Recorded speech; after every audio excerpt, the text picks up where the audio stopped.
What's up, everybody? Back again, Warp Charge Gaming. It is I, George, and James. We're here to talk about all kinds of things, whatever might come this way. Typically, 40k, tabletop miniature related games workshop.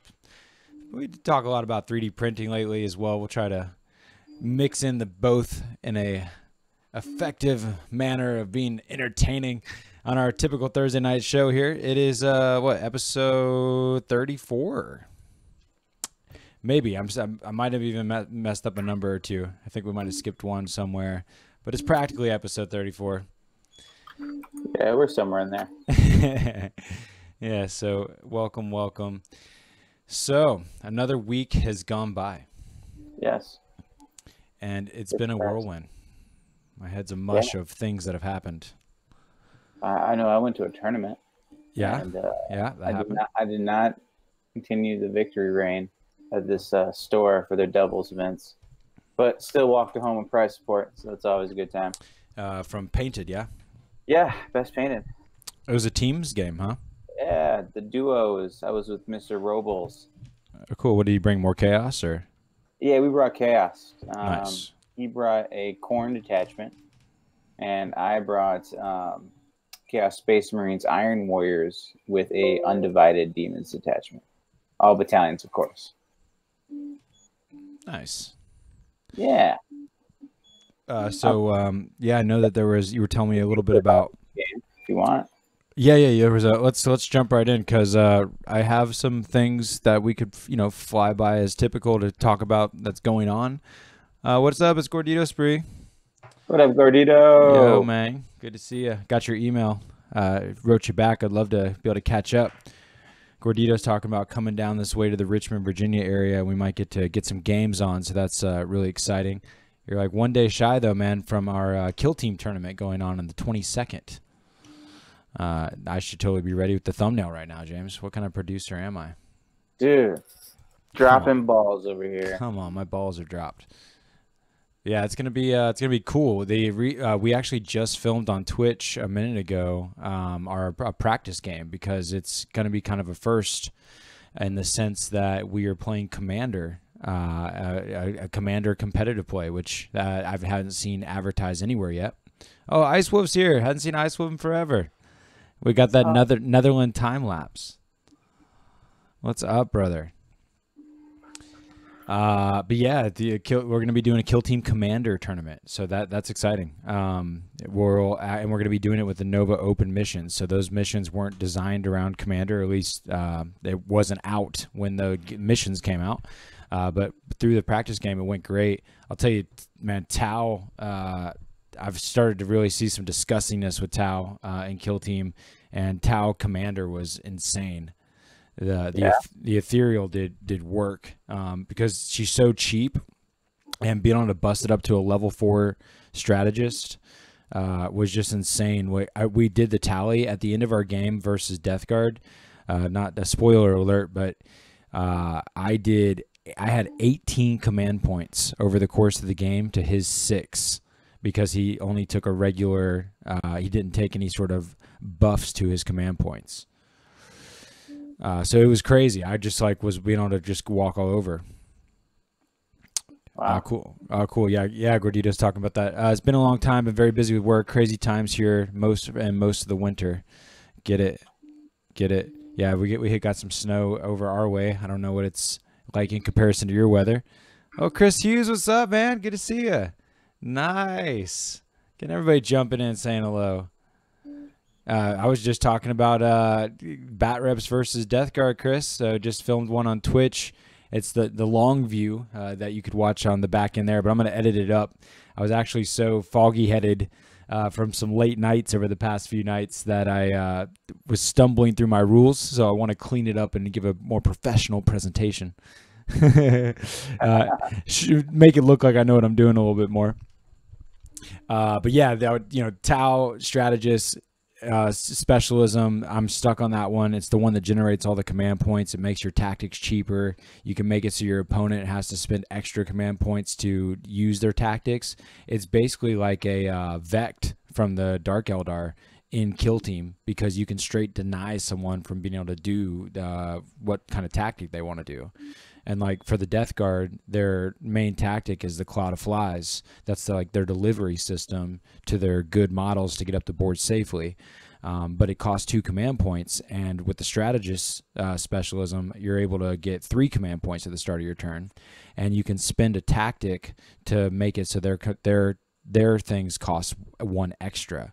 So they're like, okay, they only start the turn with 2 command points. They're going to Cloud of Flies. You're like, well, it costs 3. Now you can't do it, and it's gross. It totally shuts them down.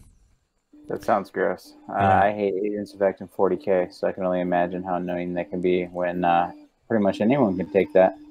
Well, yeah, the Tau, yeah. Well, no, you're right. Anybody, because strategist is a specialism that pretty much every army has access to. Yeah. Yeah, that's gross. Like, just to think that can be in someone's arsenal at any moment. You're not just looking around the room like, who's got the Dark Eldar? Mm-hmm. Now, something else, though, on the counter, it was cool because the gentleman, his name was Grim9, his username, and he was telling us on the Twitch channel, he was dropping some good knowledge bombs. He was talking about how the Death Guard can take, on the guy that he was taking with the crazy 9-inch flamer that has the -3 AP, 3 damage, you can take a logistics specialist level 3. No, you only have, I think you got to be level 3. Yep. And it's basically a 120-point commander, and it'll give you a 15-inch flamer. It adds +6 to all your assault weapons. So that guy becomes a 15-inch flamer. That's assault, so he can advance, and he pretty much has total board coverage with his disgusting flamer. That's gross. Yeah, so that's really gross. There's also the idea of taking a Tallyman commander, and you can boost him up with a leadership specialism to be able to give a aura of fearlessness. So you actually can take the Poxwalker spam. It was kind of interesting, James. You might not have been aware, but there was a day. It was like less than 24 hours. The Games Workshop accidentally posted Fearless. It was in the FAQ when the FAQs dropped, and they accidentally posted Fearless Poxwalkers, and everybody flipped out. And then they quickly silently changed it to go away. Oh. And so like there was a moment where I was like, oh boy, Poxwalkers are real, but it still is a thing that can be done by using the leadership stratagem. But I'm super. The game goes so much deeper, and there's so many more ways to like play your same faction with the implementation of Commander. I think the game is amazing how with 10 to 12 models, you are literally. I feel like I have more variety of ways to play that are viable than I do with a full 2,000 point list of some of my factions. Damn. Yeah. Just trying to think about these Black Templar. Yeah, Oof. God, I need to get that going on. And that's a big, man, it's going to be a big meeting at the Battlegrounds meeting this Sunday. Let me check out these comments, make sure I'm not missing here. Gordito says, that's dirty. It sure is. So sweet, the sound of 3D printers making new models coming. Yeah, there's lots of stuff. Let me show this picture for Ice Wolf's comment. Ice Wolf, check this out, bro.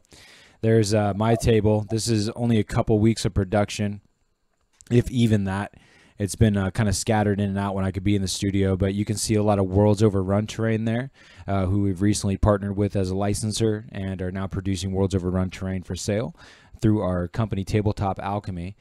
James and I created with the awesome game store Battlegrounds. So there's logo there. But yeah, man, I don't want to go too crazy on Tabletop Alchemy because we'll freak out about it. So we'll hold that for a moment since we're in deep on some actual miniature wargaming stuff.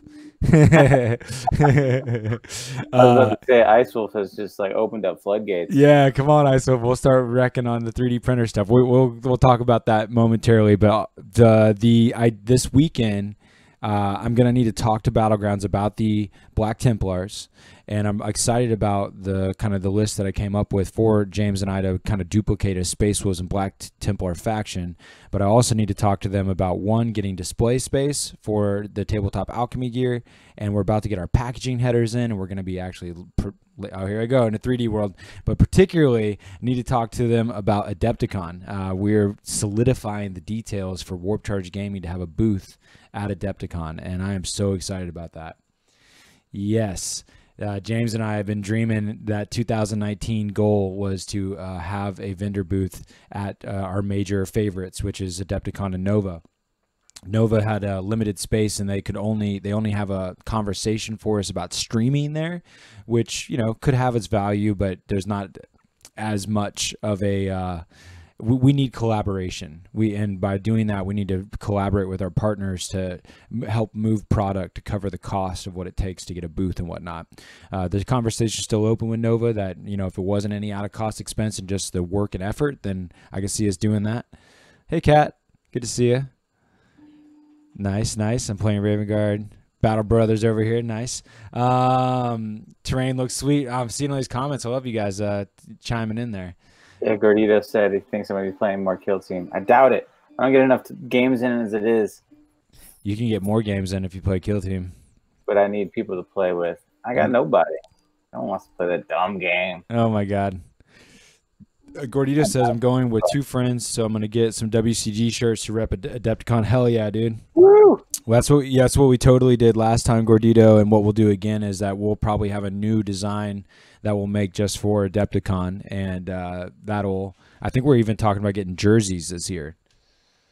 That seemed pretty doable, didn't it, James? Yeah, definitely doable. It's just finding time to design more things. Yeah. Whew. Yeah. The plate is full. Damn dog was beating at the door there.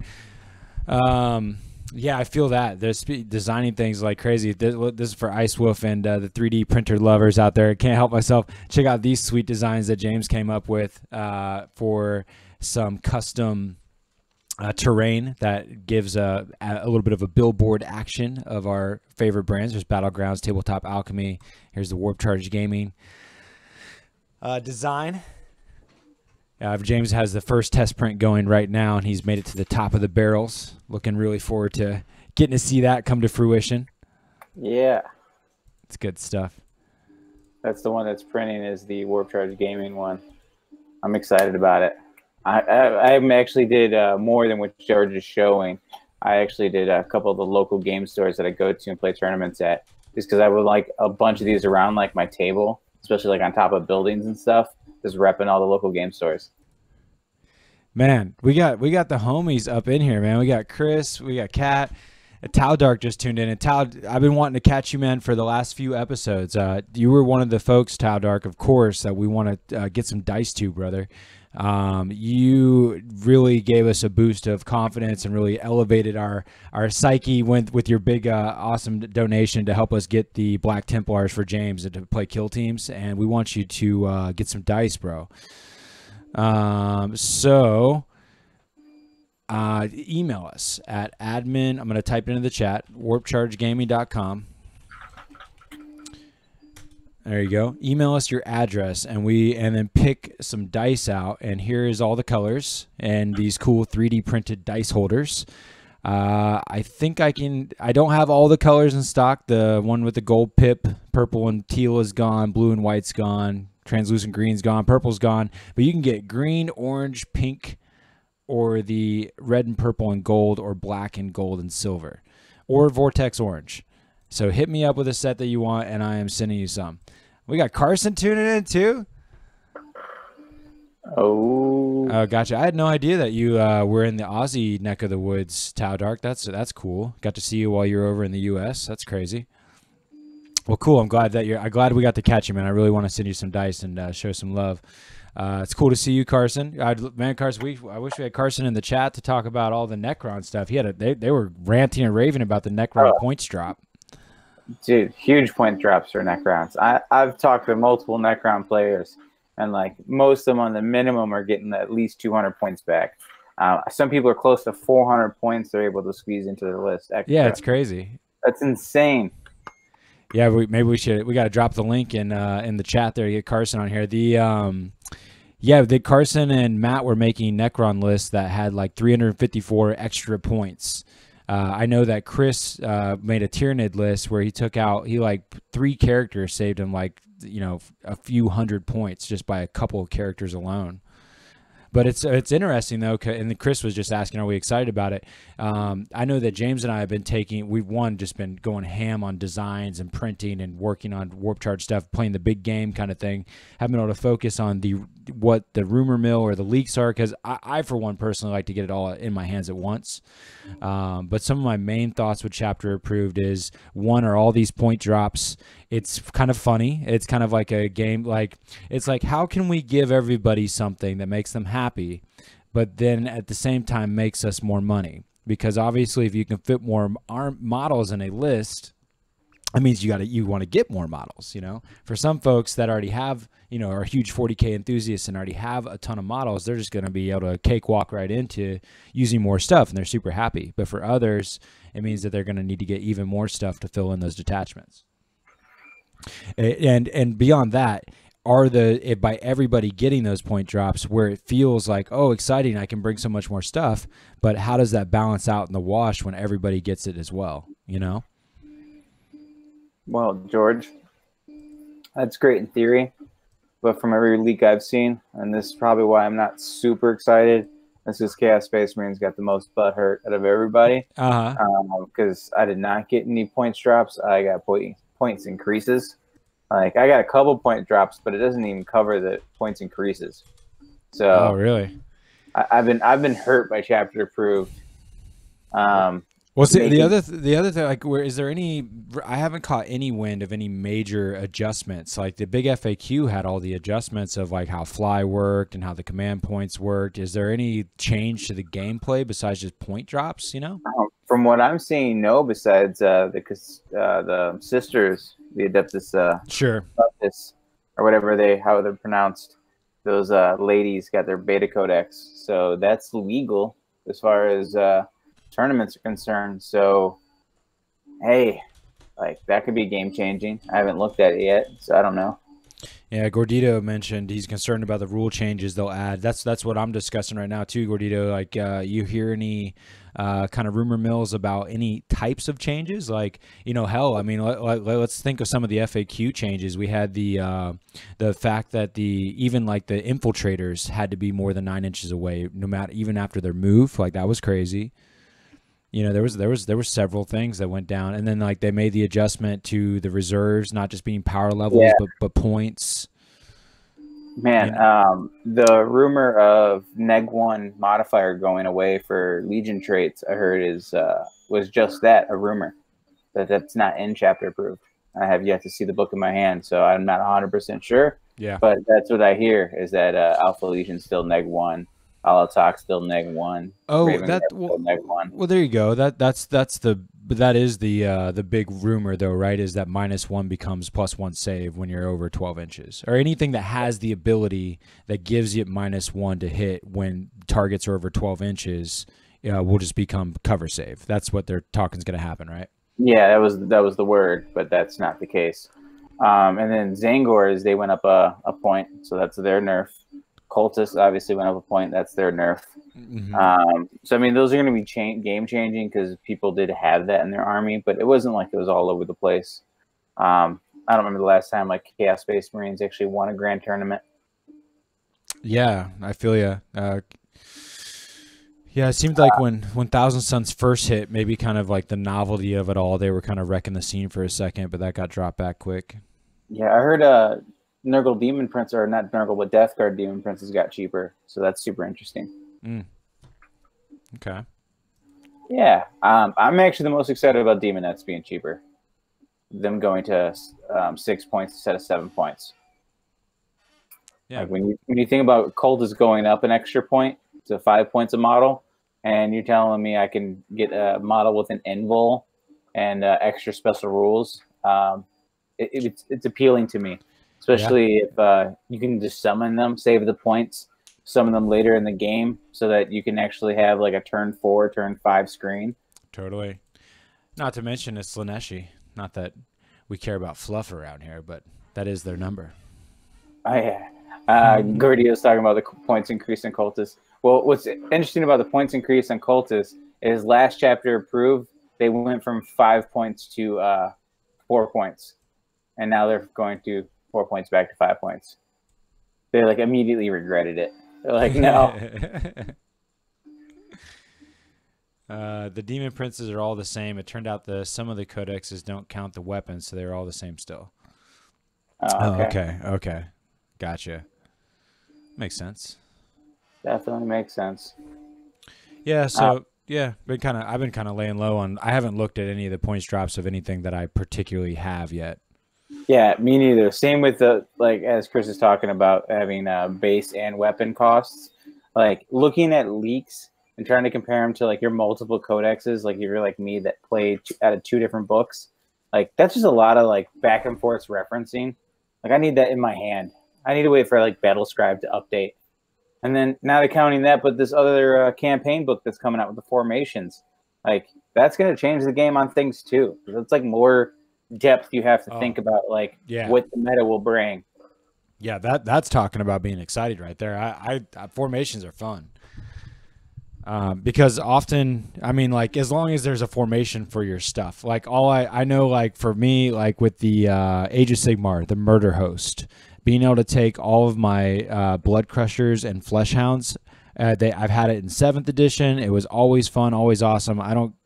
Give me some rules and some cool name to bring my Blood Crushers and Flesh Hounds and have them be just as viable as some other thing that's in my army, you know? Yeah. And Soul Grinders. Yeah, bring back Soul Grinders. Bring them back. We should start a campaign, George. Yeah. I'm all for it. I would love to just have 3 Soul Grinders on the field at all times. Totally. I like the big models, you know. I love the dreadnoughts and the robots and the beasts. Same here. Give me big elite armies that do close combat. I'm a happy person. Mm-hmm. But it just doesn't exist right now. Doesn't. Not in competitive play, at least. I wonder if the Helldrake dropped any. That'd be fun too. Oh, it did. I heard that dropped quite a few points. Oh, okay. Also, the Hellbrute dropped down to a 60 point base. Ooh, take that, Def Dread. That is super entertaining. That's especially sexy. when you think about bringing it as Alpha Legion that keeps the neg 1. Yeah. And then you add the fact that it can shoot twice now, so you can have like 3 of them. One of them always shooting twice. Bring in some obliterators with that, so they're shooting twice. You can have like all this extra shooting. Yeah, maybe they'll really have all that shooting. So they would. Great. I wonder about Fate Weaver too. That's a beautiful model that I never run because it doesn't do enough for its points. That'd be cool. They made Fate Weaver pretty. These are just chaos wishes. The chaos Christmas wish list. Yeah. Yeah, I'm really interested about this new Slanesh Herald that's coming out in this new box set. It's the only new unit in the box set. There's 4 new units of different models, like brand new models, like the dogs and stuff. Yeah. The Slanesh Fiend. But this Herald looks beautiful with the harp. Have you seen it? I can't say I have. Oh man, George, you need to look this up. Can you do my producer work here, huh? Yeah, because it's a Slanesh Herald, but she's playing a harp. And the harp is like a filleted model, like a dude flayed out. Whoa! It's pretty graphic for GW, and I love it. I'm in love with this model, and also the rules they showed. I don't know if they're 40k rules or AOS rules, but you can roll a d6 for units that have lost models, and on a 6 you get a model back. So kind of like a broke man's reanimation protocol. Sure. Do you know the name of that box set? It's just Slanesh starter set. Oh, I just found it, I think. Yeah, it's the new set that's coming out. GW accidentally reveals. Yeah. Let me save this to show. Yeah, it's a beautiful thing. It's a beautiful model. Yeah. Yeah. Slanesh needs a lot of love, and they definitely looks like they're getting it. Definitely looks like they're getting it. With these points drops, new models, because it also has a shooting attack. That's like a las cannon. It's only 1 shot. We can also do assault d6. It does with the sound of music. It does with the sound of death song. Yeah, so awesome. I got it up on the screen. Yeah, that thing is pretty ill. I'm a big fan. Oh wow, I'm just now seeing the person. Yeah, I actually might be buying the box set just for that model. It's so cool. That's pretty sick, man. Oh, and the back of it has the Slanesh symbols carved into its back. Oh, wow. Yeah, it's awesome. Wow. Okay. Well, that's tight. I do know that the new Gene Stealer cult models I saw on the bikes and shit looked really dope as well. Yes. Is there any word on when the Gene Stealer Codex is actually coming out? It seems to me that it's definitely after Chapter Approved now. Might be the first codex of the year. It's kind of crazy that like a campaign book is coming out before all the codexes are released. Right. That is interesting, isn't it? Do you have an idea of when that campaign book comes out? It's pre-released already. Like it comes out the same time as chapter approved. Oh damn, son. Yeah, Oh no, GW oh got shit. ballsy. They got real ballsy about this. Well, I'm extra excited now. Yeah, and they're releasing that the Ultramarine character dude that they've done like 4 versions of. He's now getting a brand new version with his bodyguards, and then there's Chaos Space Marines are getting a named jump pack Raptor Lord. I saw that. He looks cool. He's just not worth it, in my opinion. Seeing his rules, he gets like 1 extra attack. So this I gotta see this damn. I'm super curious now. Now I gotta go look at Games Workshop's pre-release page because this new campaign book is Chaos versus the. Oh, I see everything. It looks amazing. Cool. See, yeah. George's out of the loop right now. Dude, I'm so out of the loop. There you go, friends. That's what I'm looking at. Yeah, these are epic. They got some really nice presentation as well. I wish I could take like epic, beautiful photos like GW does. It just like takes a lot of know-how.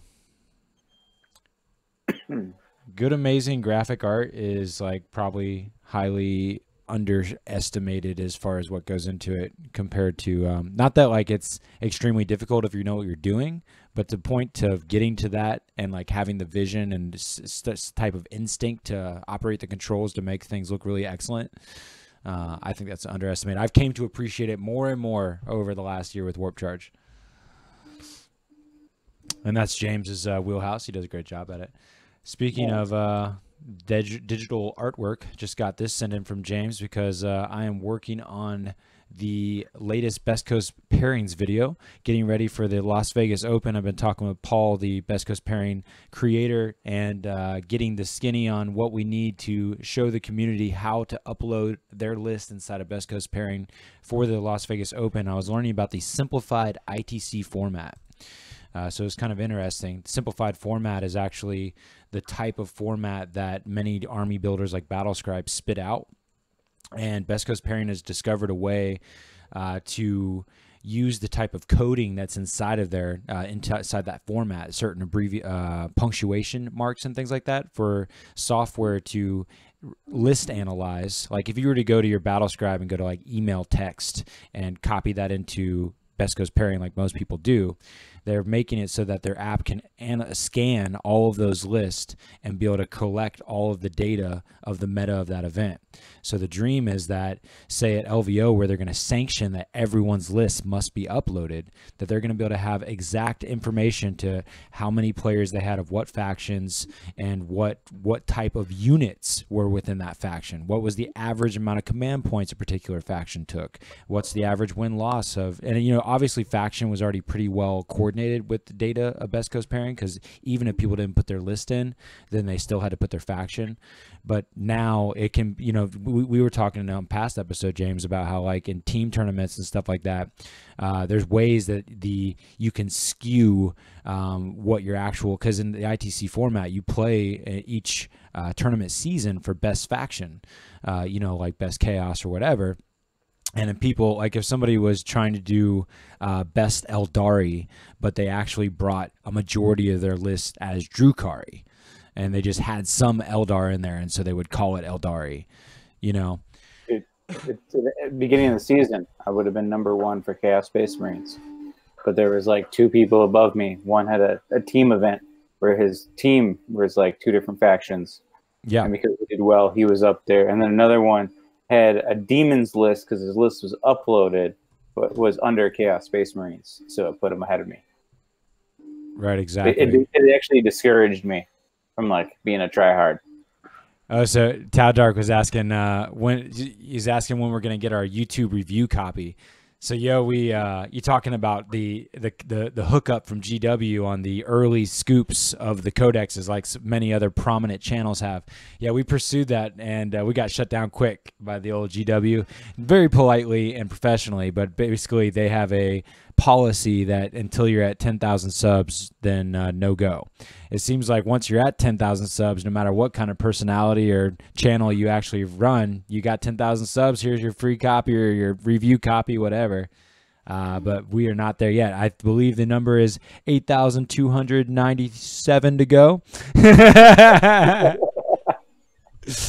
But hey, we just hit over 1,700, and that's fantastic. Really proud to have hit that number. Looking forward to getting to 2. It took us an entire year to reach 1,000 subs, and it was actually about the time that we've started getting in, meeting with Chris and Gordito and Tau Dark at Nova this year. Was when we got to the 1,000 mark, and it took us October 3rd of 2017 is when we made our very first video. And it took until Nova to reach 1,000, and we've kind of bumped up heavily from that. And it was also when we started heavily filming and talking about Kill Team. Yeah, that's right, man. 1,700 true fans. Yeah, that's right. I'm feeling it. I'm feeling it. Yeah, definitely. Definitely, everything's amazing right now. I mean, we're talking about having a booth at Adepticon. We have amazing partners that we're working with. We just got a licensing agreement with and partnered with a designer for 3D printing for Worlds Overrun. You know, hosting tournaments. I've never even really hosted tournaments before, just my own house party tournaments. And this year I've rented venues out and done multiple different types of events, different types of games, Shadespire, Kill Team, 40k partners, and now Kill Team Commander. It's been an amazing time, and we're just going to keep going. So 10,000 is the next mark, though. We worked for it. Took us a year to get to 1,000, and we've like stared at the number every day, and now we stare at the number for the 10. and honestly, it's only for the selfish reason of wanting that damn review copy. I'd be fine with 100 people if I could just have the early releases. You know what I'm talking about. No, but you know, it would kind of suck though, right, James? Like, because you'd be like, see all that good shit, and like, sure, you could share it with your close homies, but I like I'm not good at keeping secrets, you know? You're muted, James. I can't hear you, bro.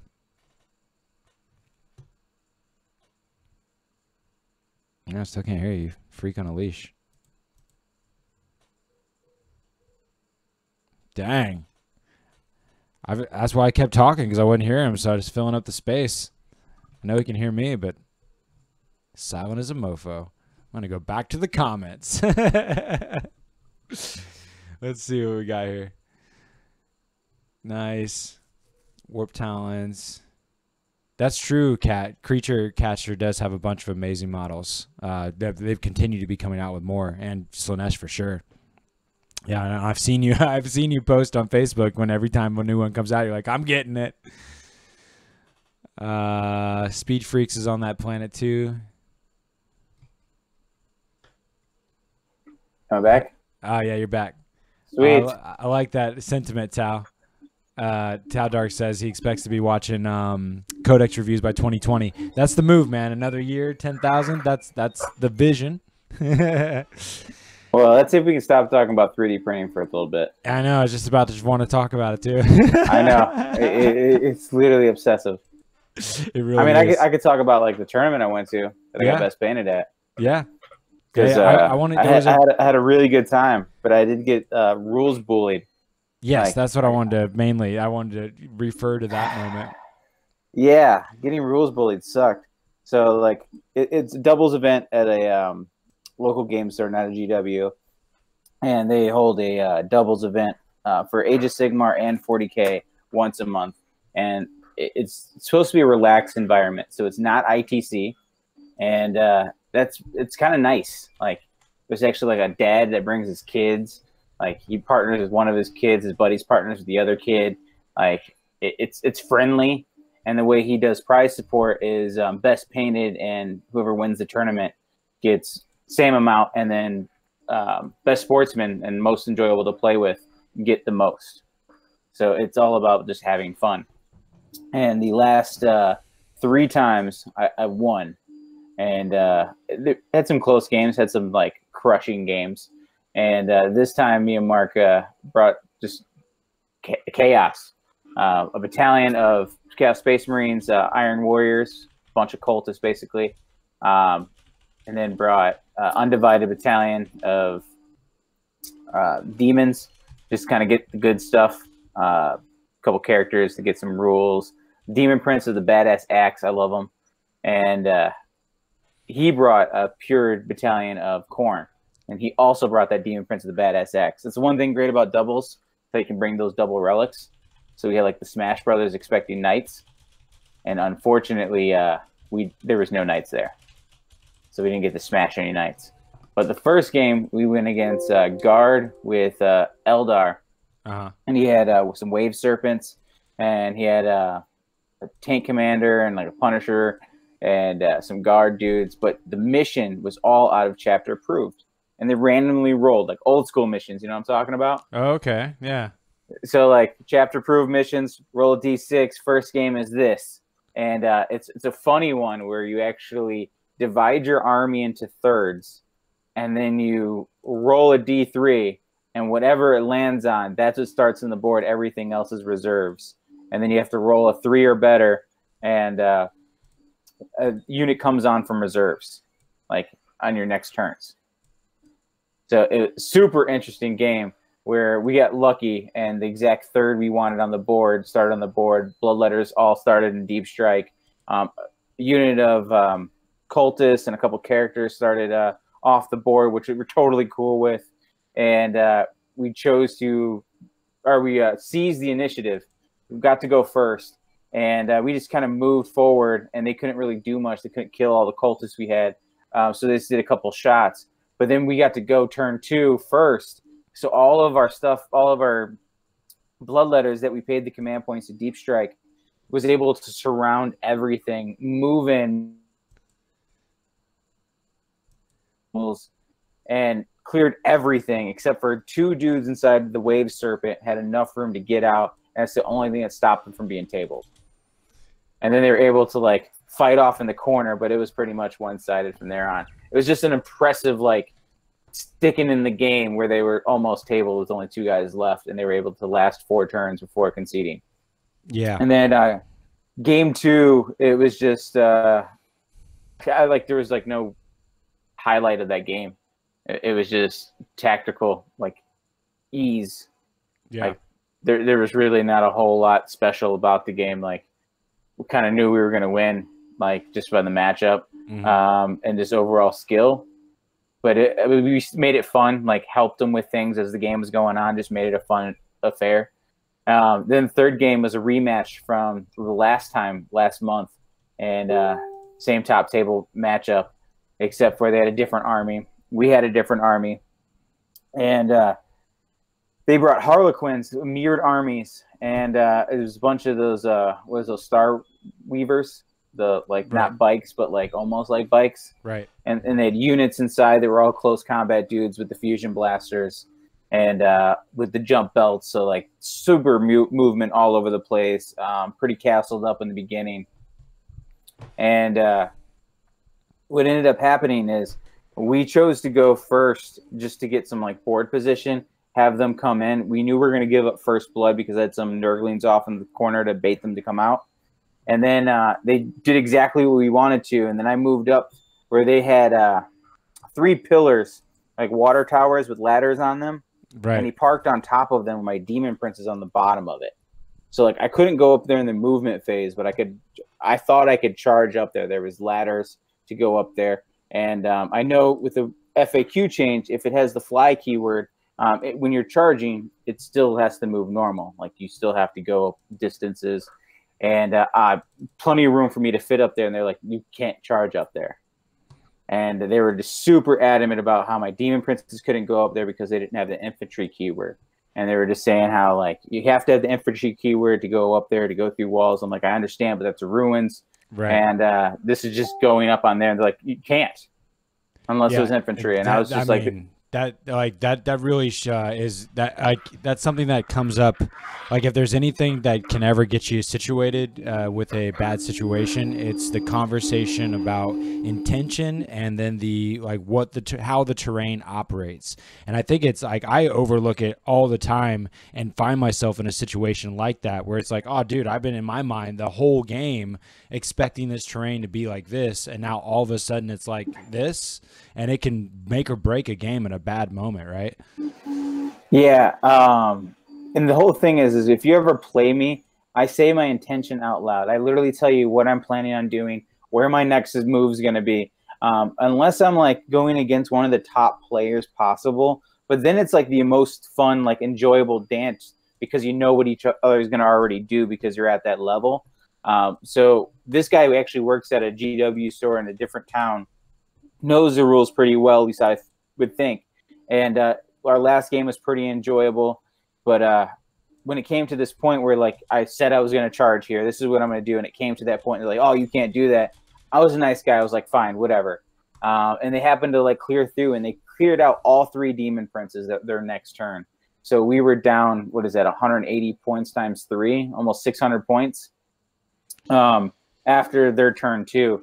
And it's all because I couldn't jump up there and kill all their stuff, which would have happened if I was able to do what I wanted to do, and it would have been a complete one-sided game. I think like if there was like a conversation of like a video of like tournament tactics or like competitive, like what your mindset should be, or good rules of thumb or rules of the road, it's like that. And then it's also like the idea of looking at things up, like the moment that there is like, how do you, as a player that's fresh to that environment, that would watch this concept video, it's like, how do you react? It's kind of like when the cops are knocking on your window at a check-in or something like that. Yeah. Don't let them in your house. Well, you also should always, if you feel adamant, it's either one, if you don't feel like arguing with the person, you call a ref, or it's like, what's the frame of, what's the words that you say to politely say like, hey man, like it's cool if like that's how it is and all, and like I'm not saying you're wrong, but I really would feel better to look it up. Yeah. It's like show me in the rules it's saying that. And honestly, like I can understand like an Adepticon or like LVO, or even if I'm going to the RTTs where like the more competitive players go to, I probably would bring up the rule. We would call like a ref over, but this is like a relaxed game store. Right. So it was like, I really didn't feel I needed to. The guy works at a GW store. Like you would think that he has like the understanding of the rules and like understand what things are. And I learned a lesson as I should have went over the terrain properly of saying like, this is this, this is that. But because of the fact he was like, well, you can't go up there, and they're being adamant. And I was just like, just salty about this, explaining that I understand how the fly keyword works and how this should go. Right. And their adamantness was like, you know what? I just want to have a good game. Like I'm pretty much going to give up to the opponent if they feel that strongly, where it's like, okay, I fine. totally get nothing makes my like eyebrows furrow in consternation or whatever. Nothing pisses me off usually more than when someone says something a matter of fact that I don't necessarily agree with, but especially if they say it in a way like you don't know the rule and they want to like teach you the moment. You're like, look, dude. Yeah. Like, yeah, that's exactly how it was. I don't appreciate that you're stating it so a matter of fact. I would like to beg to differ, and let's come to terms that neither of us could be right, and let's look the fucker up, Yeah, and honestly, I just learned I need to do that. Like, I need to just stand my ground, stick up to the bully. Remember the same thing happened to Matt with his Necrons that time that he used the ability, the ability to you can deep strike your Necron unit somewhere off the board, and the buffs or somewhere else on the board, and the buffs that he had should have been applicable, but they put in the FAQ that if you are affected by a stratagem and then are deep struck to another location, like removed from the board and brought back, that the effects of that stratagem go away. But it specifically states stratagem and not abilities, relics, psychic powers. And he got screwed in and got a loss on attorney for the same thing of not saying, well, hey, I know what you remember, but let's pull the fucker up and read what it actually says, right? Yeah, definitely. But even then, like after the fact of me like conceding to their idea and being like, well, man, I would have never even moved those dudes there. Right. Like even before he even came to kill me. Right. Just the simple fact of like, I would have never even put him in this position if like I didn't know I could go up there by your standards. Right. And they were just like, yeah, but like that's part of 40k in the grim dark, is you take advantage of people's mistakes. Oh, great. And like there was like multiple stratagems and things they wanted to do, and I was like, oh man, too bad. Too bad. That's dirty. You're speaking of like go ahead. I was just saying, like it did put a bad taste in my mouth. The game ended up won. It was very close. Came down to literally the last like end of the game. like last turn, last dice rolls, like they had to get my Nurglings off an objective, and they won by 2 points because of killing a warlord, which was one of those demon princes. Oh. And then First Blood, which I planned on giving up this to kill their warlord because of the situation of those demon princes. So it's like that one mistake gave them the 2 points needed. And even with that almost 600 points like giving to them, it's like we're still almost won if they didn't kill off the Nurglings. Yeah, gross. Like it just you know, there's you remind me of something I just had. I literally was commenting to a somebody on YouTube just a moment ago on one of our videos. He pointed out something that I've never had anyone point out before. And out of all the games and playing competitive and casual and lots of different people, no one's ever mentioned this. And so now I realize that even after all these games that I've been playing a rule wrong. And it's from the 40k Instinct. There's a detail in Kill Team about being able to pile in, like, you know how in 40k you can charge everything within your charge distance, and then even if you don't make the charge to one of the units, if you end up being able to pile into that unit, you can still engage with it and fight it, you know. But he was pointing out in the rule book that in Kill Team it doesn't operate that way. That if you do not make whatever you don't make the charge with, I actually got it right here on page 24. Yeah, make the charge move. Whatever you don't actually make the charge with, you can't pile in and fight against the. I still, my mind gets all twisted when I try to believe him, because no one has ever played it this way, and he's the only person that's ever said it. But he swears by that, because I tried to argue the fact that I was like, look, dude, like okay, let me find it. I'm gonna say it right now. So making a charge move in Kill Team, okay.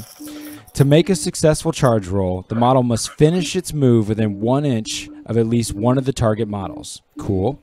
A model that does so is said to have charged, and the enemy models that are within 1 inch of it at the end of its move are said to have been charged, obviously. But that's the important thing it says right there, is that a model that does so is said to have charged, and the enemy models that it does, that it's within 1 inch of, are the ones that have said to have been charged. It cannot move within 1 inch of models that did not charge. If the model cannot finish its move while following these restrictions, the charge fails and the model is said to have charged. Is not said to have charged. However, the model can come up to a charge distance. Let's see. Yeah, reading that again, I still don't swear by what he's saying. I got to go to the pile-in section or something. I'm pissed now. I'm pissed. Because I tried to argue with him that I was like, look, dude, like no one's ever played it that way. I feel like I can see your interpretation, but I don't agree. And he's like, there is no discussion. It's what it says. And I'm looking at it closer, and I still don't agree. I think this is all about I have to go to the fight phase. Because what he's saying is that that if you don't get within 1 inch of the charge at that time, then you can't fight it. It doesn't. It said, and unlike 40k, it doesn't count as being charged at that point. Oh God, I'm going off on a tangent, dude. Dude, I understand the rules heatiness, but yeah. So after that tournament ended, found out that we got best painted because like we didn't know how it was gonna go. So as far as prize support was equal, so like there was no like loss financially as far as that game went. But driving home, it was so burning in my head that I pulled out the rule book, read through the entire rule pages for the edition of 8th. And basically in the movement, it talks about how the fly keyword ignores terrain and all. But other than that, you move through things. And if there's a barrier, an object, you then have to traverse over it, then counting your height and like distance that way, which would be completely fine. Now, if you go to the terrain section, the only part that does not allow you to climb up over things, if you're a monster, not infantry, is if it's ruins.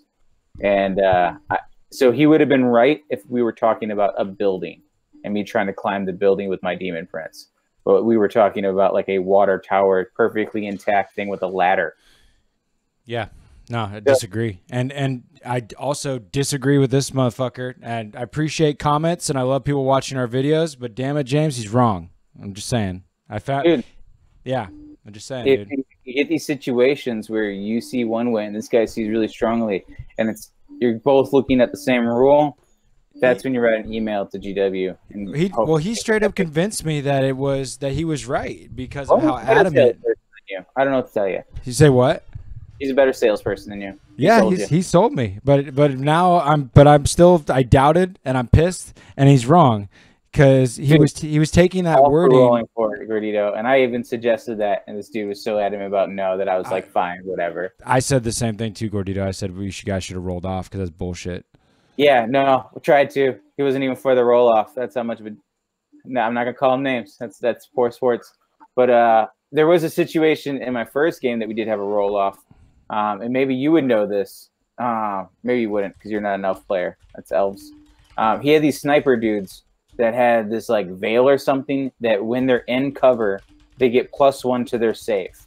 I was shooting at him with with Iron Warriors cultists that ignore cover. So we were both in the situation, even as the TO that was not familiar enough. Even when we read it multiple different ways. Does that then give you that extra +1 armor? Because you're in cover, but you're not getting the benefits of cover. And it's not saying that it's adding to cover. It's just simply stating that you get +1 to your save. So we rolled off for it. That's the appropriate thing to do. Yeah. And he was happy to roll off for it. And I even said, like, we can roll off every time I shoot at that unit. Like, when we came to that point, like, because we don't know. Yeah. No, yeah. Chicken Bone and I, yeah. So I'm thinking about two things at once, James. I'm right there with you. Rolling off is the appropriate thing to do whenever there's a disagreement. Or it's basically that you say, I don't want to waste time and look up the rule if you don't want to look up the rule either. I am happy to roll off and we can just move on with the game. But anytime there's a disagreement where both players passionately feel like there's a disagreement, then then it's time to do the cordial thing and come up with a compromise, which is either to do a roll off or take the time to look it up. It is a big iPad, dog. Dude, I have the same size iPad. It is massive. It's literally the same size screen as my laptop.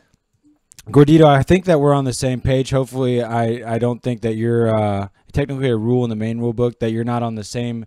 I don't agree with the other dude, and that's because he's only looking at the charge phase and he's not looking at what happens in the fight phase. And what he's describing is the pile-in moment. And it says right here in choosing targets in the fight phase that you can target an enemy model that basically you charge or that they charge earlier in the battle round.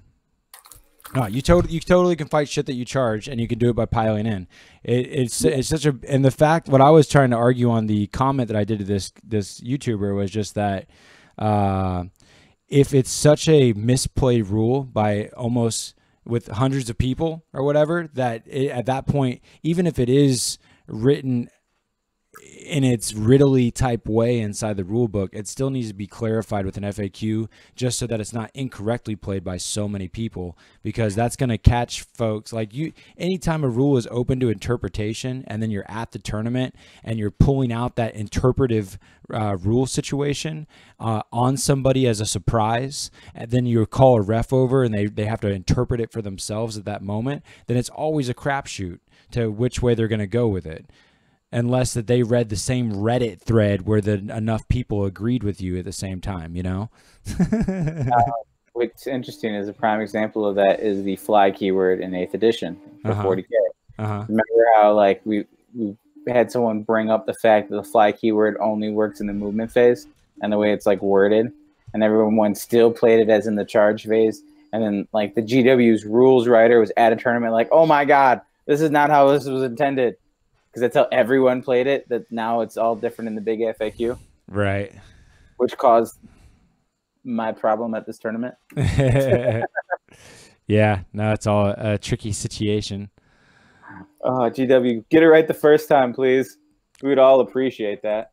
Yeah, I just, I know that having came up to us some questions as a TO, there's been only a couple times where I've been given a question that's like interpretive to, well, it could go either way and it's not sure. Like you always got to figure out a diplomatic way to handle that. And it's usually you don't, if you really don't know, you don't want to just err on the side of what, somebody's going to come out sore in that. If you make a final decision, it usually is going to come down to a roll off. So it looks like we got Chris in here. Chris, are you actually your audio? You got your audio? Probably. What's up, dude? Dude, he's here. How you Long doing, time man? no see. Yeah. Sorry, I took me a while to troubleshoot that one. Well, we're good. It's good to see you, man. We missed you. Yeah, sorry that I've been away as long as I have. Nah, you've been busy, huh? Yeah, unfortunately. Yeah. Not 40k stuff.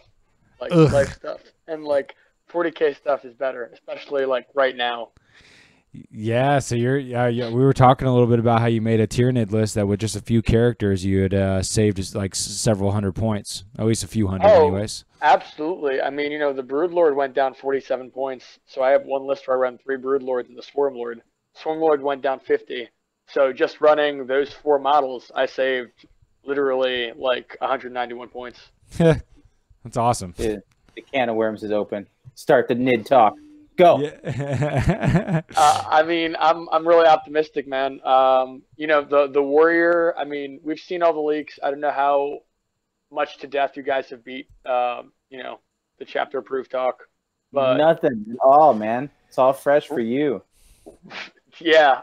So the Neurothrope is getting bumped up to 90 points. He went up 20 points. I mean, people finally got frustrated with dealing with a 3-up invuln 70-point character. I'm not even mad. Like, I expected him to go up at least 10 points. He went up 20. I would have liked to have only seen him go up 10. He's still going to be in list. He's a cheap psyker, good invuln.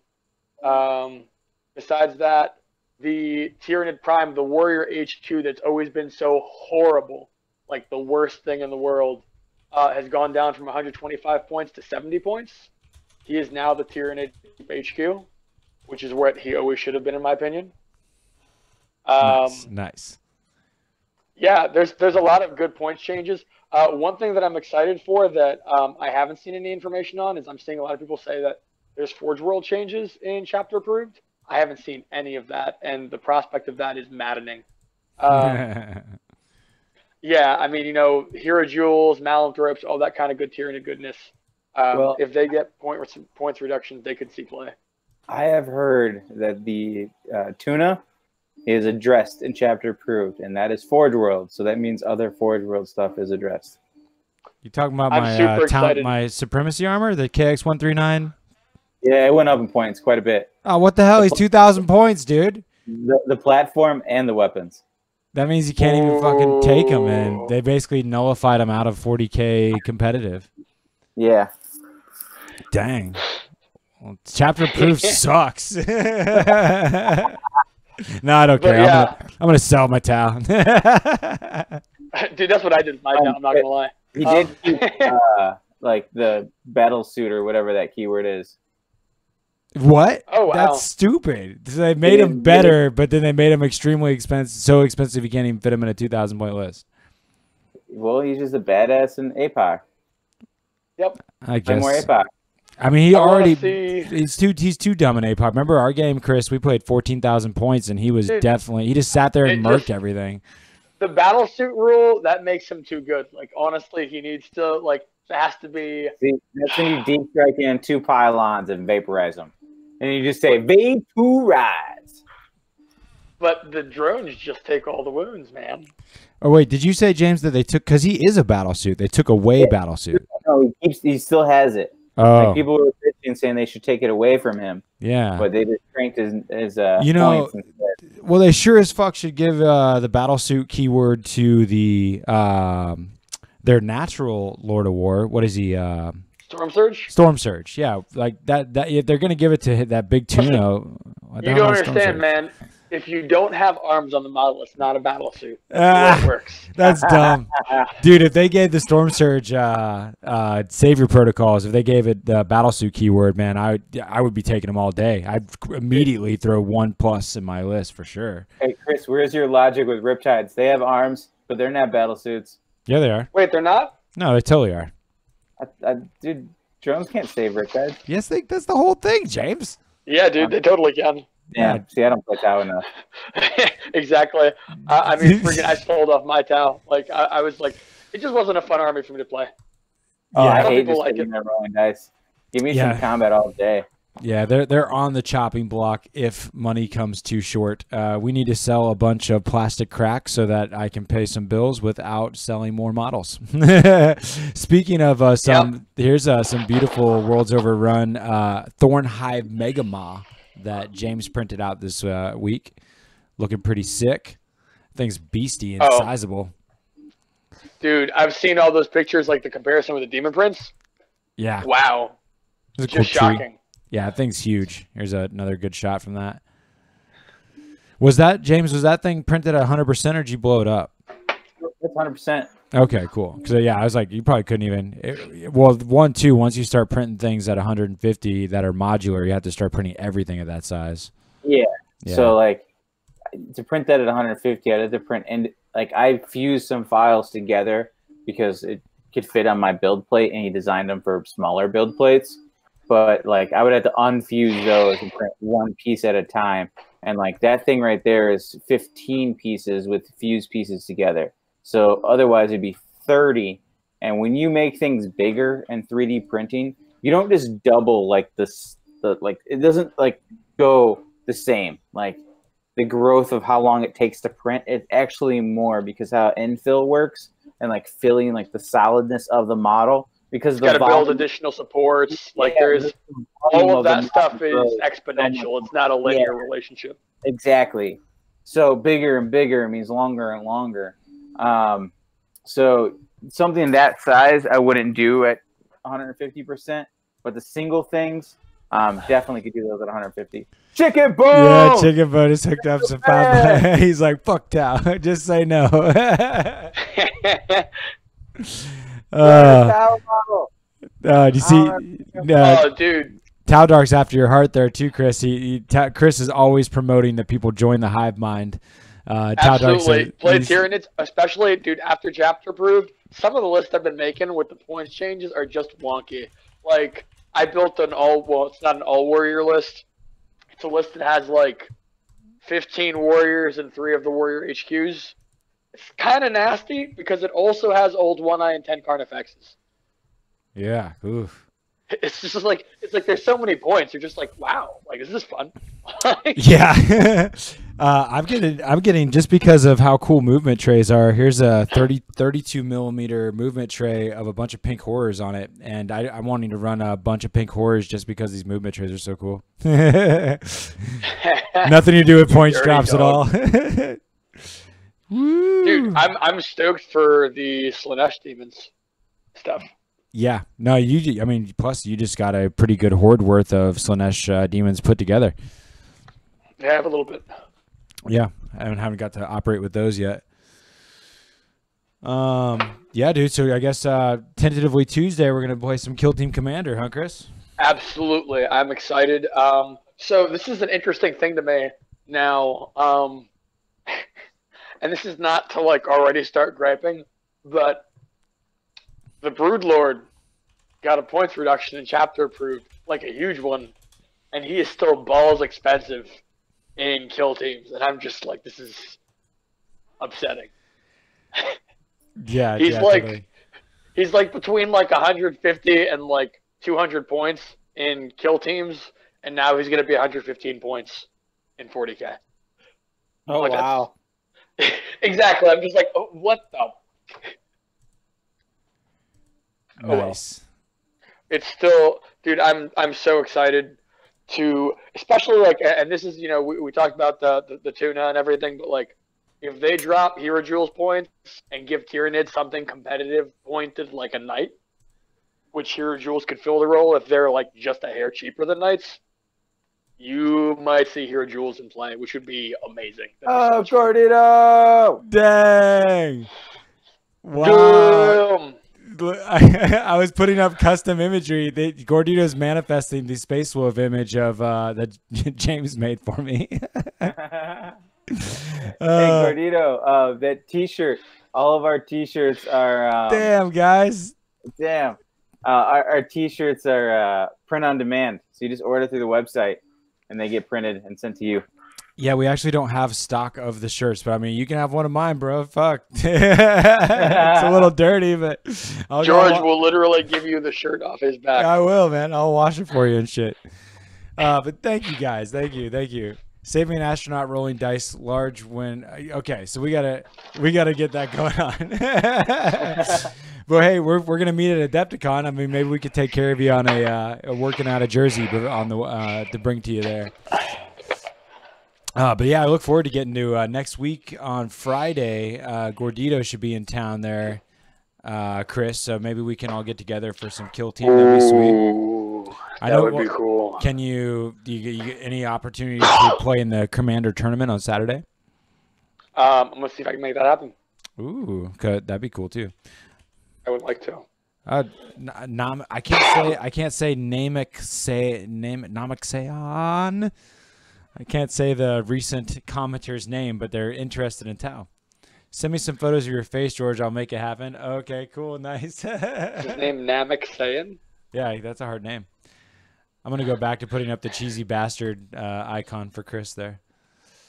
Oh man, listen, I'm so like okay. So my bread and butter unit, the Tyrannofex, went down 30 points just for no reason. It's just like, oh, we're back. Damn you, internet. We're gone. I just hit stream again. Should come right on back. We're back? Yep. I think we're back. We totally did officially lose you, and now we're back again. Hit the thumbs up if you think we're back. Let there be stream. Yeah, it was freaky. The software crashed, and now we're recovered. What were we talking about? I feel like I was excited about something. You were getting 100 points for free, so that's Hive Guard for free. Oh yeah. 3 Tyrannofexes gets me 90 points back now, which is basically Hive Guard. That's so good. Like that's actually, or that's a unit of heavy warriors with the Venom Cannon, which is kind of like light Hive Guard and OPSEC. Or you can just add more Gene Stealers. Or I can add more Gene Stealers, you know? Okay, so this is actually one point, since we were talking about chapter approved. Like, I don't know if you guys have had any issues with Battlescribe. I've seen all these discussions and rumors about Gene Stealer Cult getting these points changes in chapter approved. And all my Battlescribe profiles for Gene Stealer Cult already match chapter approved stuff. Which kind of puzzled me, if I'm honest. Yeah, I'm going to go back to the cheesy bastard comment. That is Chris. There we go. Adios, Tau Dark. Tau Dark's out. Nice, man. Take care. Also, to Namek saying, or I'm not physically watching the stream, so I can't read the names myself. But if you like Tau, man, like they are a cool army. I think they do interesting things.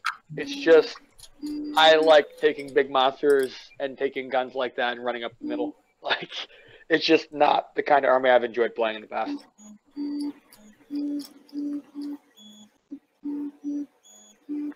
Dark was that. He's working in Aussie. It's nuts. Aussie land.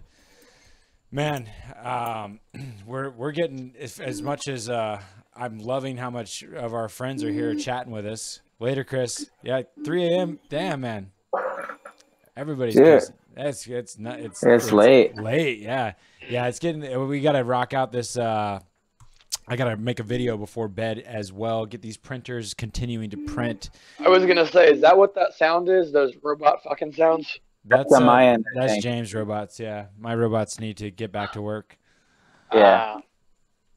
But yeah, it's been great hanging, and super appreciate the hookups again from our awesome folks, particularly Gordito. Thank you, man. Chicken Bone, you're awesome. We had a lot of good friends tuning in. It was a great week, and James and I coming into it was like, I don't know if I even have a lot to talk about, man. But as soon as we started getting in, as usual, it just kind of throbs from the. Thursdays are truly fantastic. Definitely love the live shows. Chris, I'm losing you a little bit. I'm also losing them. Oh, Chris, hello. I said it was great to see you. I hear you, George. Excellent. Yeah, man. No, I'm super happy to have gotten even on the tail end of the stream. I wish I was here for more of it, quite frankly. I should be back in more regular rotation. Cool. Chicken Bone just said, we missed our NID talk. Come back next week, Chris. I appreciate it. You know, you're getting shout-outs, it's good man. to, you know, shoot the dice and my mouth about Tyranids. Join Yes. Hive Mind. As soon as you jumped in, Such it a was cool like, army. Chris is here. Yeah, so we're glad to have you, brother. But yeah, it's been a good week. We're about to have another big one. We are working on solidifying the logistics to see everyone at Adepticon with the Warp Charge Gaming booth with our awesome partners at Battlegrounds and friends. Adepticon. Yep, that's coming down the pipeline. I didn't get to mention it. The Adepticon. I got to toot my horn real quick and say that I finally made it to platinum level in Age of Sigmar Champions. Yo, I saw that, and I got to be honest, man. I downloaded that game and didn't tell you or James, and I played for a little bit, and I'm glad that you're good at the game. I'm not. You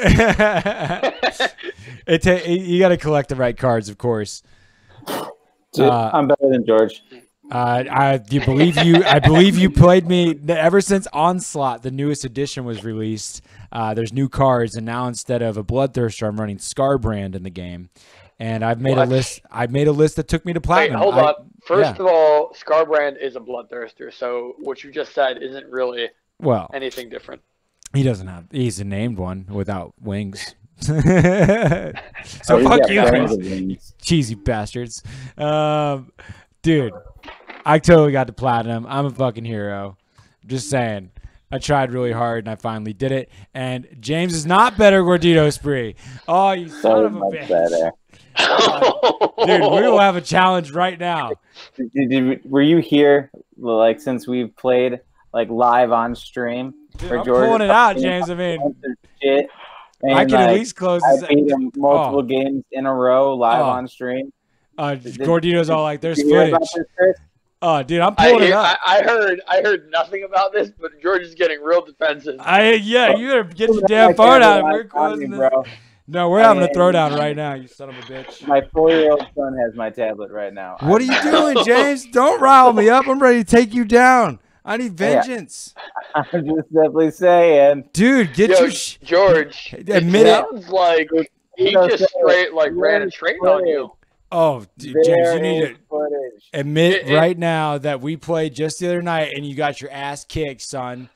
Dude, my ass kicked. You beat me, and if it was one more turn, you would have lost. There was no ass kicking. It was over in like 4 turns, and if you didn't like pull off 14 damage, you would have been dead right then and there. You better go steal that tablet from your child. We got games I was to play, son. George, all I'm saying is, it sounds like you guys had like a cam show, and James was the man. Dude, that's right. James, right. Let's fight, dude. You need to stop on this stream. I think that the stream realizes that you lose by not accepting my challenge. I'm going to show on footage that I'm challenging you. There you go, friends. James is challenged, and he's not accepting it because he's afraid. Thrown. That's right. He's afraid and will not accept it. Takes over and wins. Because you can tell it says offline. He's literally picking a fight with somebody that's there. Damn it, James. Oh, you're a son of a bitch. Children. Oh, my. Oh. No respect. Oh, man. Now he's calling your character into question? He's not even into question. I'm just pointing it out. He forfeits all this because he fucking didn't take me on. Anyways, well, we're out of here. Obviously, I take fun seriously. James is a big pansy. Ladies and gentlemen, take fun seriously. Thank you for having us. He's gonna totally challenge me as soon as the stream's over. Just like as I take him downtown. He dreams. He's having those vivid, lucid dreams. I'll make sure to record. I'm gonna record it with my phone when he hits me up. Anyways, I thought you left. He's still left. Okay. Emoji fingers. Point and laugh. James, you're this. There we go. This is point to James. There we go. Yeah, screw you, James. All right, all right, y'all. Everybody, you're awesome, and James sucks, and appreciate you, and keep taking fun seriously. We'll catch you next week. All right, later. Don't feel later, bad, homies. Z's. Take Yeah. fun seriously. Yeah, fuck you, James.